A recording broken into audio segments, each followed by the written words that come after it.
la Santa Cena. Entonces, esas dos cosas debemos tener mucho cuidado de hacerlo. El bautismo, lo que ya lo hicimos, bendito sea el nombre del Señor, ya obedecimos ese mandamiento. Pero el segundo mandamiento, que es celebrar la Santa Cena, tiene que ver con una práctica, si fuera posible todos los días: recordar la muerte de Cristo. Entonces, si miramos a nuestro pasado, o si miramos hacia atrás, en 1 Corintios 15, versículos 3 y 4, la palabra del Señor dice: porque primeramente os he enseñado lo que asimismo recibí. Esas son palabras del apóstol Pablo. Dice que él está enseñando, recalcando lo que ya recibió. Dice que Cristo murió por nuestros pecados. ¿Cuándo dicen gloria a Dios? Cristo murió por nuestros pecados. Y además en segunda dice, conforme a las Escrituras. En otras palabras, conforme al plan maravilloso de Dios. Dice, y que fue sepultado. Una verdad que muchos han tratado de negarla. Y luego dice, y que resucitó al tercer día. Y luego dice, conforme a las Escrituras. Entonces, el hecho de la muerte y resurrección de Jesucristo, amados hermanos, es una verdad, una enseñanza que nosotros tenemos que reconocer. Yo diría, en pocas palabras, que la Santa Cena, si miramos hacia atrás o hacia el pasado, lo que Dios hizo por nosotros, debe ser una demostración de nuestra gratitud por lo que Cristo ya hizo por nosotros. Entonces, si nos basamos en la muerte y resurrección de Cristo y la gloriosa obra de redención que Él hizo por nosotros, estamos comprometidos a mantener una vida de gratitud a Dios. Así que esta mañana, esta tarde, vamos a comer del pan y vamos a tomar de la copa con una actitud de gracias. Que usted le pueda decir al Señor: gracias, porque tú, Señor, decidiste ir a la cruz. Decidiste, Señor, que a ti te pusieran toda la culpa, que sobre ti recayera todo el juicio que yo mismo merecía. Jesús murió en sustitución por nuestros pecados, hermanos. Quiero leerles 3 versículos de la Escritura que lo reafirman. Isaías capítulo 53, versículo 6 dice: todos nosotros nos descarriamos como ovejas, cada cual se apartó por su camino, mas Jehová cargó en él el pecado de todos nosotros.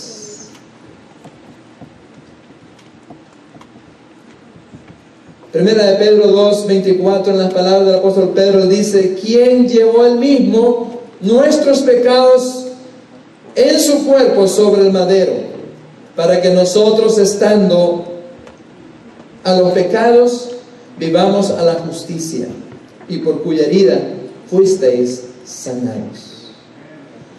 Usted y yo estábamos propensos al pecado, a hacer lo malo, pero dice la Escritura que Él sanó nuestras heridas. Si hoy nos apartamos del mal, no es porque seamos inteligentes, es porque la gracia del Señor está en nosotros, con nosotros y sobre nosotros, para protegernos de apartarnos, ¿verdad?, o de caer en las tentaciones. En Romanos, el apóstol Pablo también dice en el capítulo 5, versículo 8: mas Dios muestra su amor para con nosotros, en que siendo aún pecadores, Cristo murió por nosotros. ¿Cómo creen que se sentirían los presos que están en las cárceles del condado, que están aislados? Si cada uno de ustedes tomara la decisión de decir: yo voy a purgar o cumplir la condena que tienes tú, y vamos cada uno a entregarnos por un preso que está ahí, si el sistema lo permitiera, ¿cómo creen que sentiría una persona que está condenada a estar presa? Si alguien llega y le dice: yo voy a pagar tu condena, voy a pagar tu castigo, tú te sales y yo me quedo aquí, esa persona estaría feliz. Y me imagino que le mandaría después textos y cartas diciendo: gracias, gracias, gracias por lo que hiciste por mí. Ahora es una comparación de algo que es muy pequeño, pero imagínense una decisión de Cristo morir por nosotros para cambiar todo nuestro destino, para cambiar toda la eternidad de nuestra vida. Porque sin Cristo estábamos condenados al infierno. Sin Cristo estábamos condenados a pagar todo el castigo de nuestra desobediencia. Pero con la muerte y resurrección de Jesucristo, ahora somos libres. Esa es una razón por qué hoy vamos a celebrar la Santa Cena, porque estamos agradecidos con el Señor. Estamos agradecidos con el Señor. No basta, amados hermanos, ser solamente admiradores de Jesús. Hay mucha gente que admira a Jesús, pero Jesús quiere más que admiradores. Él quiere gente que ha creído en Él, que ha puesto su fe en Él, que están dispuestos a ser agradecidos. Entonces digamos que esa es la parte de la historia, de esta historia hermosa que contamos de la muerte de Cristo. Pero la parte también conmovedora es mirar el futuro de nuestra vida. Hermanos, mucha gente no está segura de dónde va a ir. Salga usted y pregunte a la gente, cuando tú mueras, ¿a dónde crees que vas? Las respuestas van a depender de cuál es el conocimiento que ellos tengan. Hay gente que a mí me ha dicho, ¿qué importa? Lo importante es que yo viva esta vida, la disfrute y ya. Lo que pasa después no importa. O sea, el concepto que tienen es que la vida no importa. Otros dicen, bueno, yo he hecho obras buenas y yo creo que tal vez voy con Dios. Creo que tal vez voy con Dios. Porque he hecho esto, he hecho lo otro y aquí y allá. Entonces basan su seguridad futura en ciertas cosas que ellos creen que han hecho. Otros dicen, bueno, yo soy una persona buena, no le hago mal a nadie, ¿por qué Dios tendría que castigarme? Dicen. Hay algunos cristianos que no han leído mucho la Biblia y dicen, pues yo no sé a dónde voy a ir. Pero quienes han leído la Escritura con seguridad, con firmeza, pueden decir, yo voy donde está Jesús. Y hay muchas escrituras que afirman eso. San Juan 14 dijo Jesús que Él iba a preparar lugar para que donde Él estuviera, nosotros también pudiéramos estar. El que cree en el Hijo, dice la palabra, tiene la vida.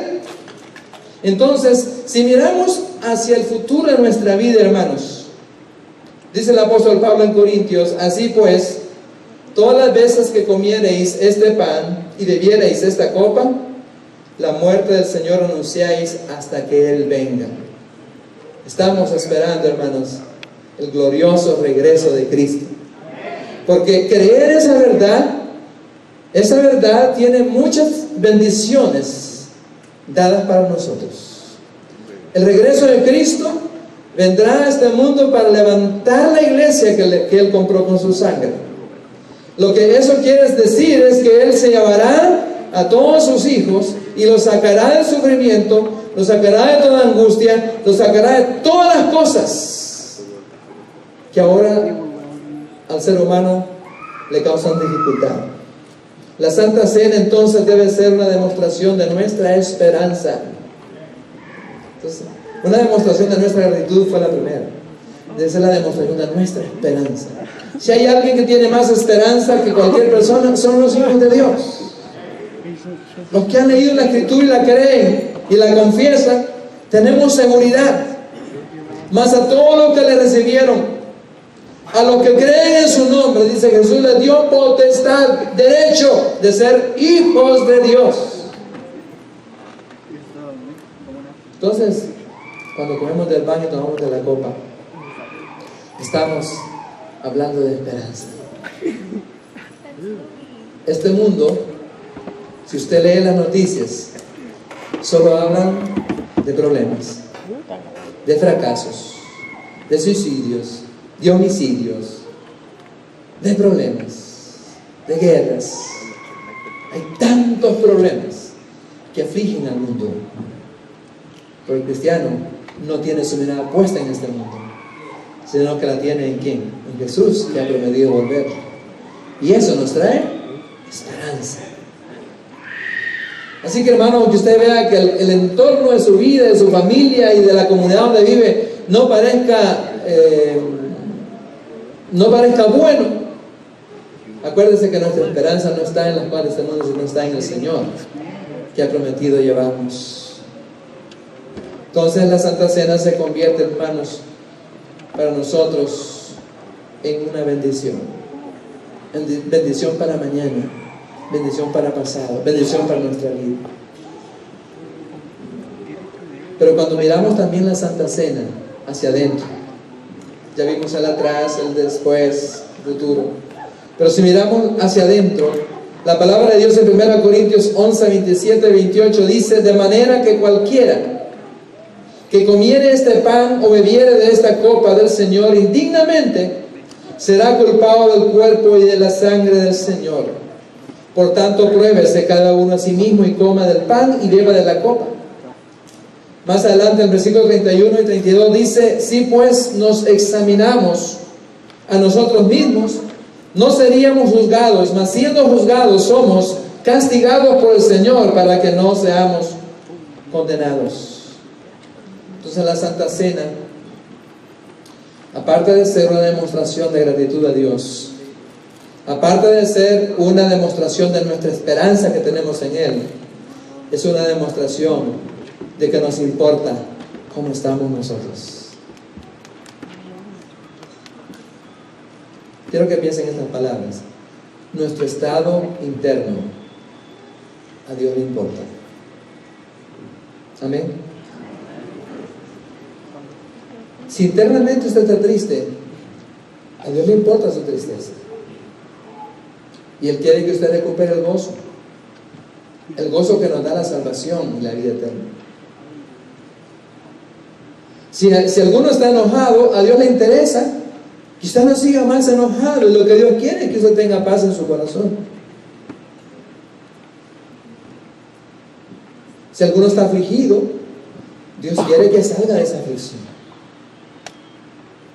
Y de repente puede ser que alguien esté con soberbia. Lo que Dios más quiere es quitarle la soberbia. Quizá alguien esté en desobediencia y a Dios le importa que usted salga de esa desobediencia.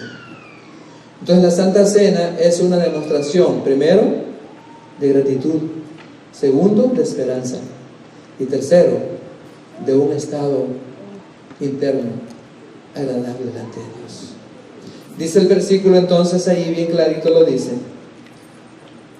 de manera que cualquiera que comiere este pan o bebiere esta copa del Señor indignamente, será culpado del cuerpo y de la sangre del Señor. Por tanto, dice: pruébese cada uno a sí mismo y coma del pan y bebe de la copa. Ahora, hay un problema aquí que yo quiero apuntar y que lo resolvamos.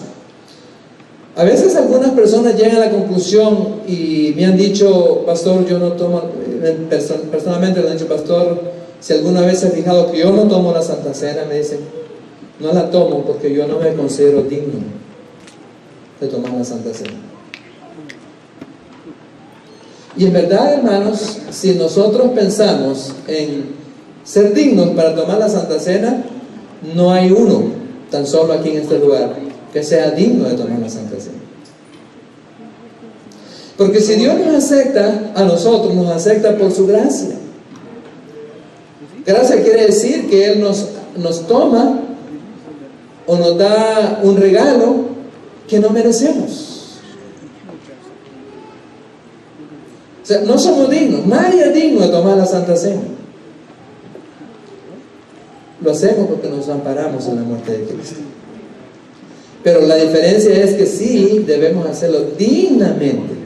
Es muy diferente. Ser digno a hacerlo dignamente son dos cosas distintas. Lo que quiere decir que Dios apela mucho a nuestro pensamiento y a nuestra conciencia. O sea, Dios apela a nuestra realidad.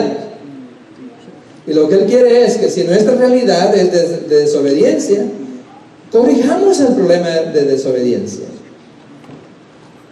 Si el problema es de pensamiento, Dios quiere que corrijamos el problema del pensamiento. Si el problema es de carácter o de actitud, lo que Dios quiere es resolver, que resolvamos ese problema de carácter y de actitud. Ahí está el problema. No somos dignos, pero sí podemos tomar dignamente la Santa Cena mirando nuestro interior. Y eso es lo que quiere decir que nos examinemos, que nos probemos. Lo que quiere decir es, hazte un examen, hazte un test, para ver cómo estás por dentro. Y si algo no está bien, entonces hay que arreglar ese problema y pedir perdón. Un ejemplo tal vez sería, si en la pareja ha habido desacuerdo y no se ha arreglado el problema, usted diría, yo no voy a tomar Santa Cena porque no soy digno. No, sí, no es digno, pero usted puede tomar la Santa Cena dignamente. ¿Y cómo se hace dignamente? Es pidiendo perdón, arreglando el problema. ¿Sí puedo explicar lo que estoy tratando de decirles? Entonces, la Santa Cena no solamente es un acto o demostración de gratitud a Dios por lo que ya hizo.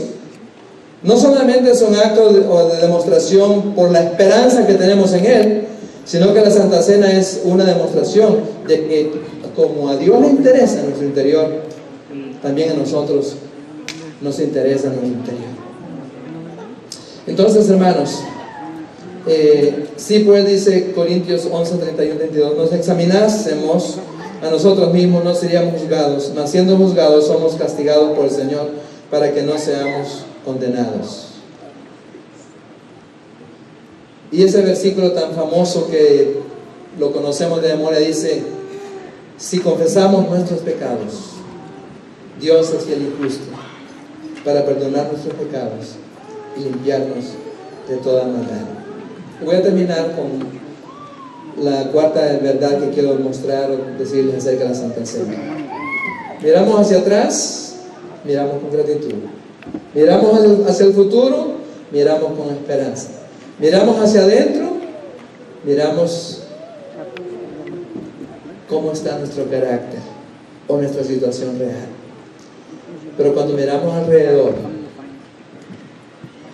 hay otra verdad importante que nos enseña la Santa Cena. Escuchen este versículo en 1 Corintios 11, 33 y 34. Dice, así que hermanos míos, cuando os reunís, y esto lo está hablando Pablo a los hermanos de Corinto que habían malentendido el aspecto de la Santa Cena, dice, así que hermanos míos, cuando os reunís a comer, esperaos los unos a los otros. Y esas palabras tienen un contexto, tienen una razón de estar ahí. Esperaos los unos a los otros. Si alguno tuviera hambre, coma en su casa para que no os reunáis para juicio. Las demás cosas, dice Pablo, las pondré en orden cuando yo fuere. Ya lo he explicado varias veces, pero en los días de Pablo, en Corinto, por ejemplo, la Santa Cena se celebraba junto con una fiesta que se llamaba Ágape. La primera fiesta era celebrando la Pascua, la recordación de Cristo, ya en el Nuevo Testamento, no la Pascua antigua, pero recordando a Cristo. Entonces celebraban la Santa Cena recordando que Jesucristo era la Pascua de ellos, era su libertad, o el libertador. Pero también hacían una fiesta que le llamaban fiestas ágapes. Y que esas fiestas eran para tener compañerismo, comunión unos con otros. Y traían comida. Entonces, era una celebración de fraternalidad, de amor. Parece fácil, pero no es fácil, porque se dan ciertas cosas en la iglesia. Y tal vez pueda corregir alguna cosita hoy yo, con lo que voy a decir, pero hay algunas fiestas que hacemos en nuestra iglesia que algunos dicen, me voy a ir primero que todos, porque si llego por último, los que comen muy bien me van a dejar sin comida. Ya un pensamiento, ¿verdad? Entonces algunos procuramos hacerlo primero porque nos vamos a comer la carne más calientita, el plato más grande. Otros dicen, bueno, no importa, de todas maneras a mí no me gusta la comida que cocinan en la iglesia. Es otro problema. Porque hay como una actitud. Y algunos a la hora de comer no lo vuelve a ver. Se van, nomás termina el servicio y ya no están. Entonces, todo eso muestran actitudes. El primero, una actitud de que si no voy primero me dejan sin comida. El segundo, no me importa. Y el tercero, pues yo no participo de eso. Entonces Corinto tenía este problema porque los que tenían un poquito más dinero, los más pudientes, llegaban primero. Y a esa hora, al principio estaba todo el banquete calientito y hermoso. Entonces ellos llegaban, tomaban los primeros asientos y comían primero que el resto. Entonces fue creando un problema, porque estaban los de este lado y los del otro lado. O como dijéramos, estaban los de Michoacán, aquí por este lado. Por este lado aquí estaban los de Jalisco. Por allá estaban los de Zacatecas, allá atrás. Y por allá estaban los ¿de dónde? Colima, de Chihuahua, ¿sí? Entonces se armó una división. Entonces Pablo dice, no, la Santa Cena no es para eso. La Santa Cena es para tener comunión unos con otros. Y él estaba corrigiendo el problema que se daba con las comidas ágapes, que eran las comidas que favorecían o ayudaban a la comunión fraternal. Entonces, cuando miramos hacia alrededor, miramos que el propósito de la Santa Cena, hermanos, es demostrar fraternalidad. Amén. Es demostrar amor. Es demostrar comprensión. No importa el estado que sea.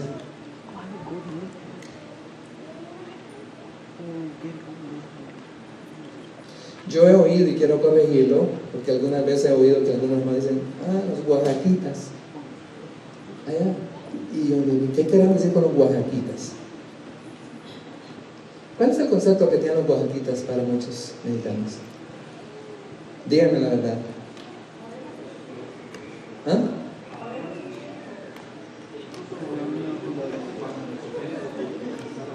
¿Qué quieren decir ustedes cuando dicen oaxaquita? Vaya, se ofendan, dijo. ¿Por qué? Díganme por qué. Es una manera de desprecio. Ya en la iglesia, la Santa Cena dice, aquí ya no hay oaxaquitas. Lo estoy diciendo para poner un ejemplo, ¿verdad? Porque a veces también se da esto entre culturas. Yo nací en Estados Unidos, soy americano.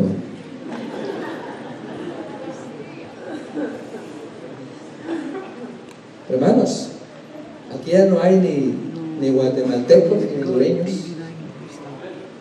ni nicaragüenses, ni mexicanos, puros de Salvador, sí.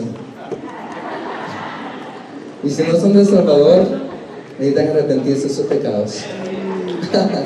No, lo que quiere decir la Santa Cena es que aquí limamos, hacemos a un lado las diferencias culturales. Hacemos a un lado las diferencias de estudio o no estudio. Hacemos a un lado las diferencias de capacidades. Aunque usted pueda considerarse la persona menos capaz, lo que puede hacer es importante. Amén. Y si usted es muy capacitado para hacer cosas para el Señor, usted no es más importante que el resto. La Santa Cena es una demostración, hermanos, de fraternidad, de amor, de respeto, de comprensión, de aceptación. Quiero leerles dos pasajes, con esto voy terminando ya. El primero es el 1 Corintios 10, 15 al 21. Dice la palabra del apóstol Pablo hablando, dice, como a sensatos os hablo. Juzgad vosotros lo que digo. La copa de bendición que bendecimos, ¿no es la comunión de la sangre de Cristo? El pan que partimos, ¿no es la comunión del cuerpo de Cristo? Siendo uno solo el pan, nosotros con ser muchos somos un cuerpo, pues todos participamos de aquel mismo pan. Mirad a Israel, según la carne, los que comen de los sacrificios, ¿no son partícipes del altar? ¿Qué digo pues? ¿Que el ídolo es algo o que sea algo lo que se sacrifica a los ídolos? Antes digo, dice el apóstol Pablo, que lo que los gentiles sacrifican, a los demonios los sacrifican y no a Dios. Y no quiero que vosotros os hagáis partícipes de los demonios. No podéis beber la copa del Señor y la copa de los demonios. No podéis participar de la mesa del Señor y de la mesa de los demonios. Una comparación un poquito difícil de entender así nomás, pero lo que está diciendo el apóstol es que cuando usted y yo comemos del pan, y ya debería estar un mensaje de una iglesia, cuando comemos del pan y tomamos de la copa, ¿se lo olvidaron? Ni amén ni nada. ¿Pues dormido o qué? No.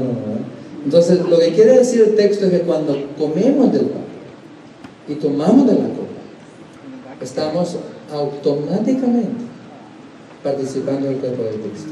En dos sentidos: el cuerpo de Cristo como iglesia, el cuerpo de Cristo como Cristo, y el cuerpo de Cristo como iglesia.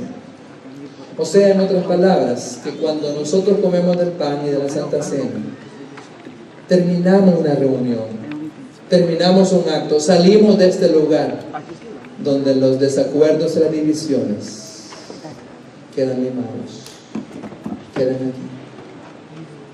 Y esto es muy comprometedor porque eso es lo que quiere decir la Santa Cena. Al salir de este lugar, si usted tenía queja contra alguien, ya no tiene que mencionar esa queja. Porque la Santa Cena significa unidad, comunión. Es más, un nombre que se le da a la mesa de comunión.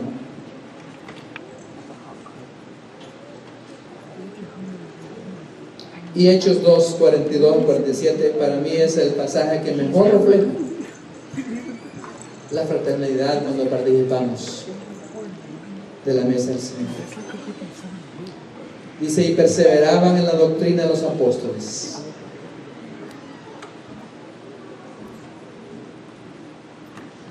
en la comunión unos con otros, en el partimiento del pan y en las oraciones. Y sobrevino temor a toda persona, y muchas maravillas y señales eran hechas por los apóstoles. Miren lo que dice después: y todos los que habían creído estaban juntos y tenían en común todas las cosas, y vendían sus propiedades y sus bienes y los repartían a todos según la necesidad de cada uno. Y perseveraban unánimes cada día en el templo y partiendo el pan en las casas, las fiestas ágapas. Comían juntos con alegría y con sencillez de corazón. Y dice al final: alabando a Dios y teniendo favor con todo el pueblo. Y el Señor añadía cada día a la iglesia a los que habían de ser salvos. Es bueno volver a recordar lo que significa la Santa Cena. Primero, miramos hacia atrás. No debe haber otra actitud más que decir: Señor, gracias, gracias, gracias. Es una razón por qué hoy usted debe comer del pan y tomar de la copa, por gratitud a lo que Jesús hizo por nosotros. Segunda razón, miramos hacia el futuro. Miramos que la Santa Cena nos habla de nuestra esperanza. El futuro suyo y el mío, hermano, está garantizado. Se me arden las orejas cuando en el canal de televisión hispano ponen un anuncio de este señor de México que dice: el brujo mayor. Dice: el más grande de todos, dice el anuncio. El más grande de todos. No necesitamos ir a personas como estas, hermanos, para saber nuestro futuro. Confíe en Jesús, lea la palabra y acepte lo que Él le dice acerca de su futuro. Hay esperanza. Pues si miramos hacia adentro, quiere decir que a Jesús le interesa nuestro estado personal. Por eso dice: pruébese a cada uno a sí mismo. Reconozcamos nuestro pecado, o nuestra desobediencia, o nuestros problemas. Pero también tenemos que mirar alrededor. No podremos celebrar comer del pan y de la copa sin pensar que quien está a su lado y los que están atrás o al frente son sus hermanos en Cristo Jesús, y que no debe haber diferencias el uno contra el otro. Esto significa la Santa Cena. ¿Estamos listos para tomarla? Pónganse de pie y vamos a cantar un canto. Y luego, después del canto, yo les indico cuándo pueden comenzar a pasar, ¿verdad?